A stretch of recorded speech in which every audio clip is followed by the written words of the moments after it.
Hello everyone, welcome to my channel. ये हमारा part 2 of leverage. इसमें आप सीखोगे हमारा जो टाइप्स ऑफ लिवरेज है, डीएफएल, डीओएल, डीसीएल।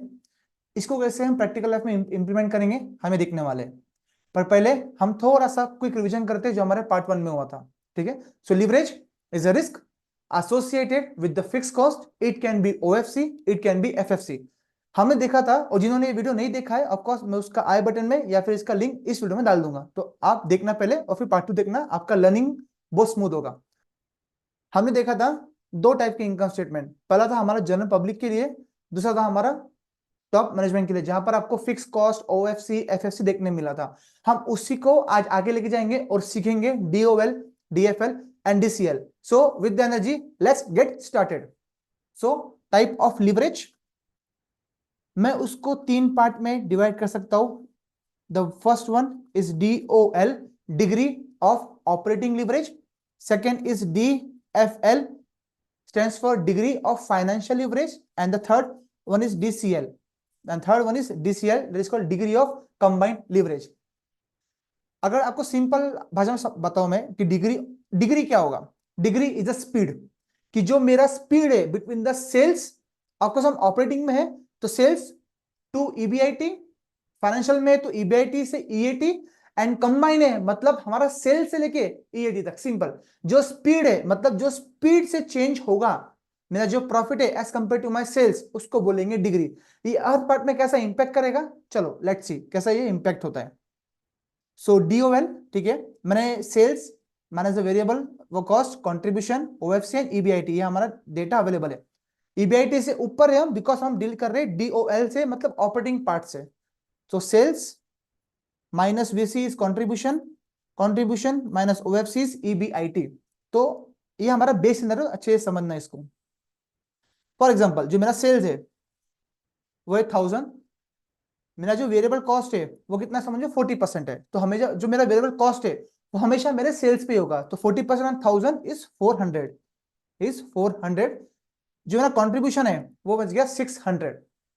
मेरा जो ओएफसी रहेगा, ऑपरेटिंग फिक्स कॉस्ट, हमारे केस में एग्जांपल वो 200 है, तो जो मेरा ईबीआईटी बचता है वो बचता है 400। अब समझना कंट्रीब्यूशन का मतलब क्या है। 1000 सेल्स है, 400 वीसी रह गया, क्या बचा 600। अब 600 कहां यूज हो रहा है, to recover the fix cost and that's the contribution. It is contributing the 600 rupees is contributing to recover the fix cost, यानी कि ओएफसी अभी के लिए, ठीक है, that's the word contribution. So sales 1000, contribution 600 and EBIT is 400. Now for example, if my sales changes by plus 10%, okay, if my sales changes by plus 10%, of course अगर आपके पास अभी होगा कैलकुलेटर तो आप इसको यूज कर सकते हो, ठीक है। So 1000 plus 10%, of course it will be 1100। Sales change हुआ तो मेरा वेरिएबल कॉस्ट भी चेंज होगा, 400 plus 10%, of course it is 440। कितना बचता है आपका 660। Now important point to note, 600 plus 10% will be 660, right.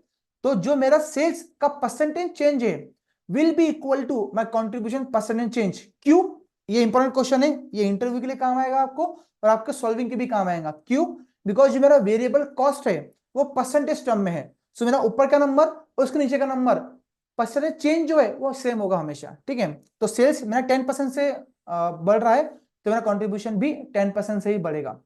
Now important point, 200 plus 10% it will B 220। अगर कोई ऐसा कोई सोच रहा है कि सर ये आपने सही किया है, तो ये फंडामेंटली बहुत गलत है। जो आपका फिक्स कॉस्ट है will remain fix, doesn't matter आपका सेल्स गिरे बढ़े। तो यहां पर जो आपका कॉस्ट है वो 220 नहीं, वो 200 ही आएगा। ये इंपॉर्टेंट पॉइंट है, समझना प्लेसमेंट्स के लिए भी एंड कॉन्सेप्चुअल भी।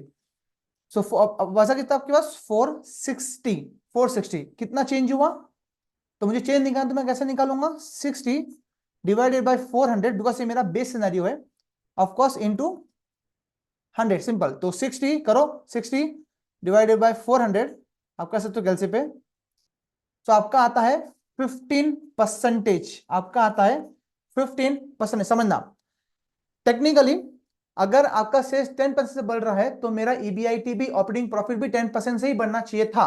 बट आपके पास लिवरेज है, आपके पास फिक्स कॉस्ट है आपके इनकम स्टेटमेंट में, इसलिए higher is the leverage, higher is the fix cost and higher is the return. ये हेंस प्रूव हो गया आपके सामने।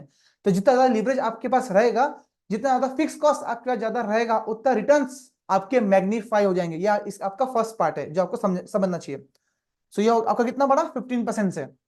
नाउ हम देखेंगे अदर वे राउंड। अगर मेरा सेल्स -20% से ड्रॉप होता है, ओके, -20% से ड्रॉप होता है, अब क्या होगा? सो 1000 -20% कितना होगा? ऑफकोर्स 800।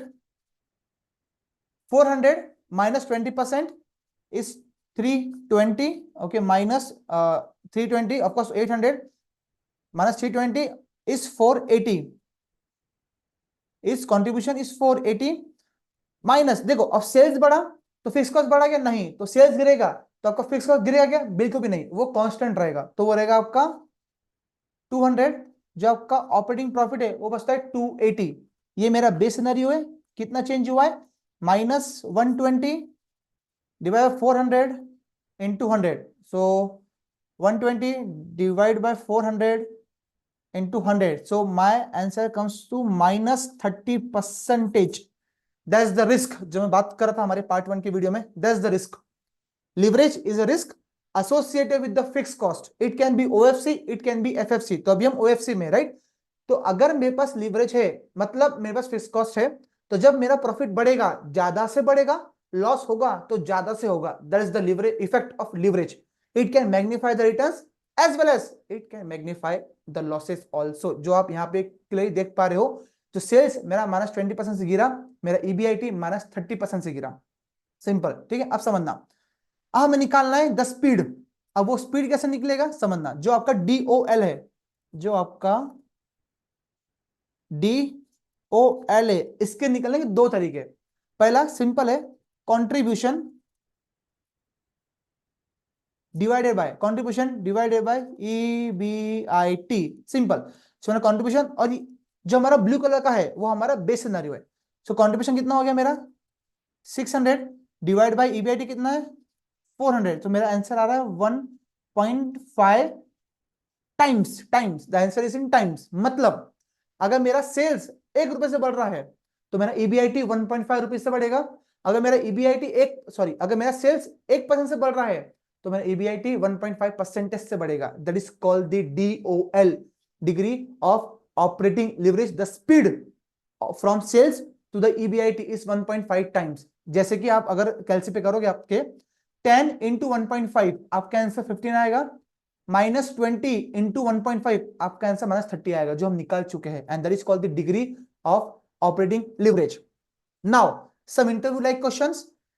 जितना ज्यादा लिवरेज रहेगा उतना ही मेरा डिग्री ऑफ ऑपरेटिंग लिवरेज ज्यादा रहेगा। सिंपल है। जितना ज्यादा डिग्री ऑफ DOL ज्यादा रहेगा मेरा, उतना रिस्क मेरा ज्यादा रहेगा। मतलब जब मेरा प्रॉफिट आ रहा है तो ज्यादा आएगा, अगर मेरा लॉस आ रहा है तो लॉस ज्यादा आएगा। सिंपल। लिवरेज लेना चाहिए, कितना लेना चाहिए, कब लेना चाहिए, क्यों लेना चाहिए, it will depend on your cash flows. अगर आपके कैश फ्लोस अच्छे हैं आप लिवरेज ले सकते हो, अगर नहीं है तो आपको सोचना पड़ेगा। ठीक है? तो ये आपका हो गया basic DOL, degree of operating leverage. ये आपका होगा पहला formula. The second is nothing but a percentage change in EBIT divided by percentage change in contribution. Percentage change निकालना है हमें, ठीक है? सिंपल। तो अब मैं अपने केस में करूं, फॉर एग्जांपल मेरा EBIT में चेंज कितना हुआ समझना। मेरा EBIT में चेंज कितना हुआ? 15 of course. So 15 divided by 10, आपका आंसर फिर भी 1.5 टाइम्स ही आएगा। सिंपल। सो कब कब कहां कैसे यूज करना है आपको, depending on the question set जो आपको पूछेगा है। सिंपल, उससे आप तरीके से यूज कर सकते हो। पर यस, द फंडामेंटल इज दो तरीके से आप DOL निकाल सकते हो, contribution divide by EBIT and second percentage change in EBIT divide by percentage change in contribution. ये आपका हो गया बेसिक DOL। एंड गाइस, अगर आपको मेरे वीडियो पसंद आ रहे हैं इस टाइप के, सो प्लीज लाइक करना, वीडियोस को शेयर करना और सब्सक्राइब करना और बेल आइकन भी हिट कर देना। और जितना हो सके अपने दोस्तों को ये शेयर करो, उनको भी फायदा हो, आपको भी फायदा हो। Okay, now we will go to next step, that is called DFL, degree of financial leverage. अभी हम कहां पर थे?